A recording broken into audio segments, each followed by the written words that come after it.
question you need to ask yourself while studying the third law is, what happens when two objects interact with each other?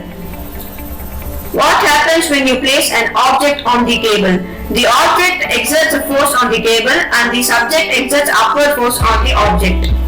There are two forces that result from this interaction, a force on the table and a force on the object. The magnitudes of the two forces are the same, but the directions are opposite. The forces are called as action and reaction forces. The forces exerted by the object on the table was an action force, and the force exerted by the table on the object is called the reaction force. What we saw here was nothing but a display of the Newton's third law of motion.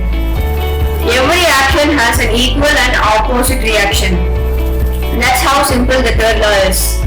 The action has an equal and opposite reaction. It means that when two objects interact, there is a force on each object.